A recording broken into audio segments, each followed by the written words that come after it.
Hello everyone and welcome back to Clinical Cousins YouTube channel, where today we're going to discuss intrinsic autoregulation, which is the main way that our organs control how much blood that they actually receive. So we've already talked about extrinsic mechanisms like neural reflexes, like the baroreceptor reflex, and the hormonal renin-angiotensin-aldosterone system, but now we're going to talk about what happens in the actual vessels themselves, and I'm talking about the arteries, arterioles that actually lead up to the organs. So these intrinsic mechanisms are a fancy way of saying that they are local, so they take place in the vessels themselves. Now, extrinsic mechanisms allow us to control the MAP, that mean arterial pressure, meaning big picture. They're thinking the blood pressure throughout the body in a whole, but intrinsic mechanisms allow the individual organs to maintain their perfusion, their blood flow, despite whatever the MAP may be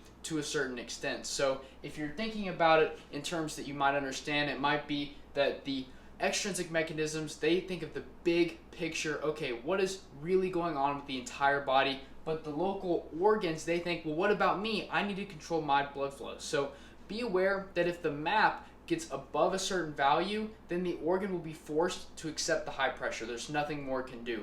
Also, on the low end, if the MAP falls below a certain number, say around 65 millimeters of mercury, then the organs are not going to be able to get enough blood flow or perfusion no matter what they do. So just be aware that everything we talk about today, it's within a certain range of the mean arterial pressure. So how do our organs do this? Well, there's some different explanations. There's the myogenic, myo meaning muscle. There's the myogenic explanation, the muscle explanation, which is sort of similar to the Frank Starling mechanism in a sense. If you remember the Frank Starling mechanism, it's sort of the rubber band theory, right? So this theory states that if there is an increase in perfusion pressure, let's say that our MAP goes up really high, then this blood vessel is going to be stretched. It's going to be stretched to have all that blood. And this will actually cause the vessel itself to contract, to constrict, to decrease that blood flow, and vice versa. So if there's a low pressure, if our MAP falls, right, if the mean arterial pressure falls below a certain point, then the vessel's going to say, wait a second, we're not getting enough. It's going to dilate, it's going to relax, it's going to increase the blood flow so that the organ can maintain its perfusion. So the second mechanism is the metabolic mechanism. So this theory states that as cells work, they produce CO2 and other metabolites like hydrogen ions, potassium, lactate, adenosine. So these metabolites, they actually dilate the vessels. So they're actually called vasoactive metabolites. So as the cells work harder and harder, they're going to release more of these metabolites which dilate the vessels. Remember, as the cells are working in the organ, they're going to build up all these vasoactive metabolites. These vasoactive metabolites are going to sit in the vessel, so the vessels are like, we got to get this out of here. They're going to unclamp themselves, and they're going to allow blood to flow to wash these away. So the same works in the opposite scenario. If these cells are not working that hard, then they're not going to make a lot of these vasoactive metabolites. So our vessels are going to say, well, okay, we're not really working that hard right now, so we are going to constrict, we're going to be not as dilated, so that blood flow will decrease to us, and we're going to send this blood to other places that might be working a little bit harder. So it's a really beneficial system for everyone.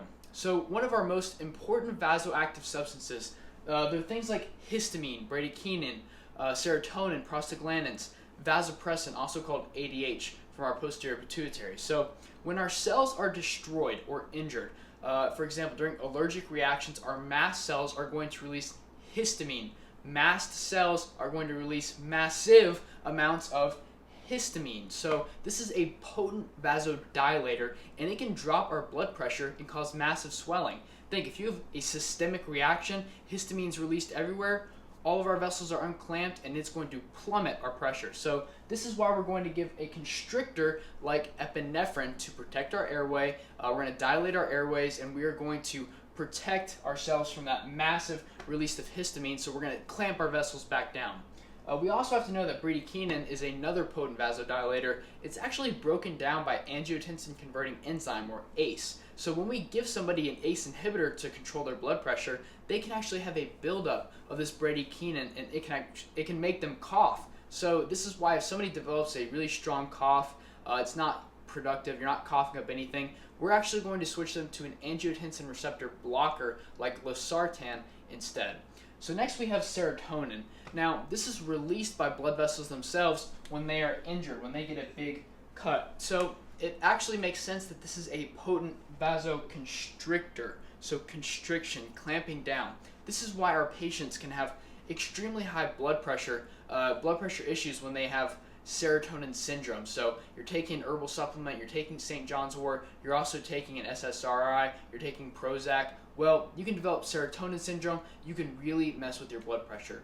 Now, let's talk about prostaglandins like prostaglandin E2 or dinoprostone. This helps us dilate our vessels, keep them open, and actually dinoprostone specifically, it's actually used to dilate the cervix more prior to labor, so that's a good way to remember that. So lastly, we're going to talk about ADH, vasopressin. So it isn't just involved in free water reabsorption in our kidneys via our V2 receptors. The vasopressin substance actually has a V1 receptor that will directly clamp down our vessels. Think vasopressin. Vaso is vessel, and pressin, a pressor, a constrictor. Vasopressin activates our V1 receptors to clamp down our vessels. So I hope that intrinsic regulation is just a little bit more clear to you now. And as always, thank you for taking the time to learn with us today. And remember to like and subscribe for more content. Thank you.